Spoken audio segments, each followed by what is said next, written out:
what the goal is to grow this pipeline up to the point where you're so busy down here that you have to hire these out.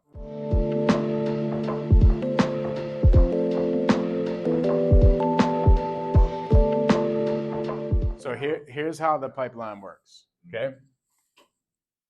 First, you cold call and you text somebody, and a lead is generated. Okay. This conversation is about 2 to 3 minutes. All you're getting here is the motivation. Timeline. Yep. Condition. And price. That's it. That's all you're getting. It's a very, very, very, very quick conversation. It's, hey, are you interested in selling your property? They say yes. Okay, cool. What's got you interested in selling? They give you the motivation. Then, all right, cool. How much are you looking for your property? They give you the price. And then, okay, cool. When are you looking to close? They give you the timeline. For my team, I don't even tell them to get condition because it doesn't really matter. But you can get it. That's a very quick 2 or 3 minute conversation. From there, we do lead management, which means after this lead is generated, we have a lead manager, somebody who vets the seller just a little bit more. They do a little bit more probing questions, right, to figure out their situation, to figure out if they're ready to be helped in the next 30 or 60 days. This conversation is usually about like maybe 10 minutes long, okay? And their goal is to set up an appointment with the underwriters. Okay.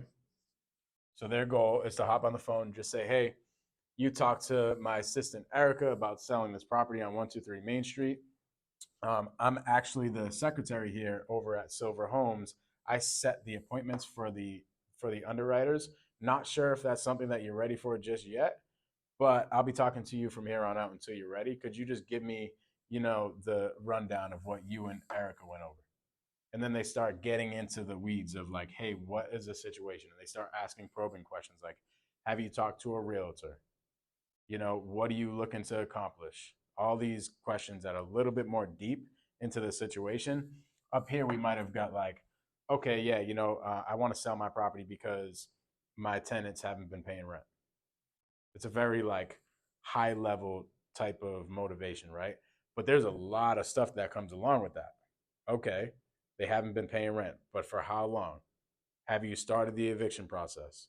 All those probing questions that dig deeper into the high level, that is what the lead manager asks. And once they find out, they're like, oh, okay, these people have tenants who are about to get evicted in 30 days. This is something that we need to hop on ASAP.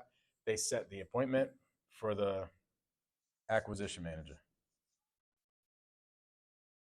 And then the acquisition manager brings them through the sales process.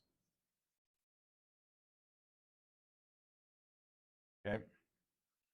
For my business, I have something called an 8-step sales process, and I'll show you that really quick. Okay. So out of all these three, there's multiple conversations before they're usually converted. Like even my cold callers are following up with people. That's how we get so many leads. They'll talk to somebody today, and then they won't answer, or they'll try to call them. It'll be a text, and they'll try to call them. They don't answer, right? Something along those lines, and they keep following up. Boom! Finally, they land a lead, and then they push it over to my lead manager.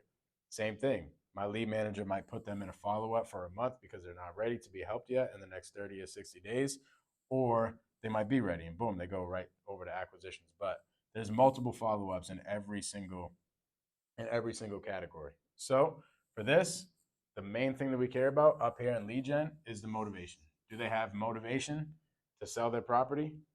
If so, then boom, it's a lead. They don't necessarily have to be on a good timeline or condition or price. I don't really care about this. This can be negotiated. Okay. Motivation is the only thing we care about. Once there's motivation, it goes over to the lead manager. Now, the lead manager's qualification is 30 to 60 days. that's for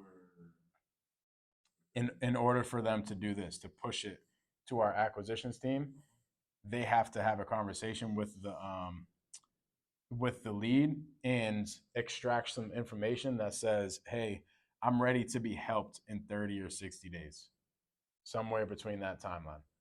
Then once they're ready to be helped in 30 or 60 days, that's when the sales process starts with the underwriting team. And the lead manager says, okay, great. You know what?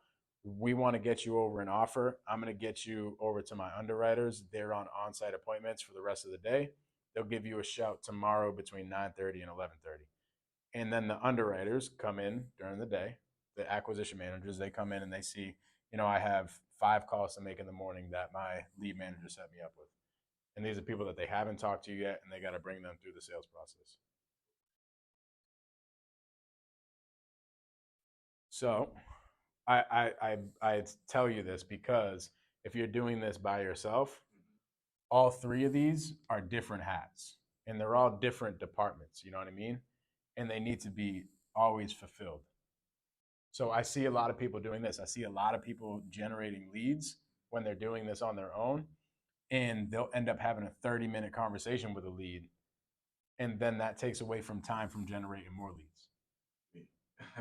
You see what I mean? Yeah. So now you maybe have generated 1 lead during the day because you spent 30 minutes to an hour talking to a lead, when you could have just said, hey, you know what? I got your information. I have another call coming up. Let me give you a shout, in whatever your time block is, or tomorrow when you do your lead follow-up.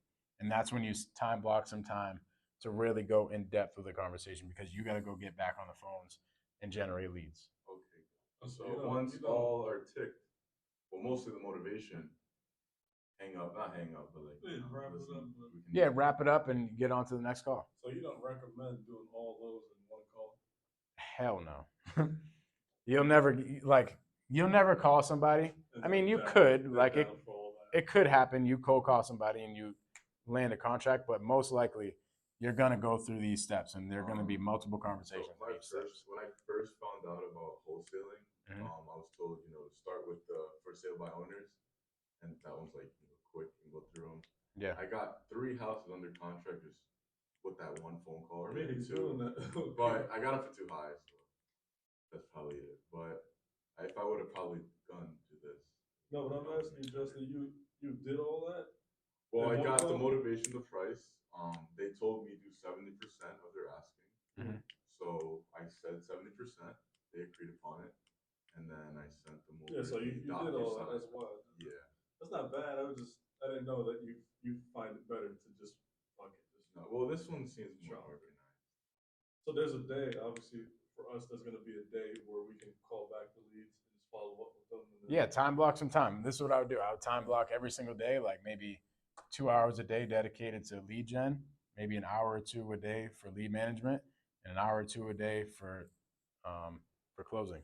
You know what I mean? Oh shit! And but what the goal is to grow this pipeline up to the point where you're so busy down here that you have to hire these out.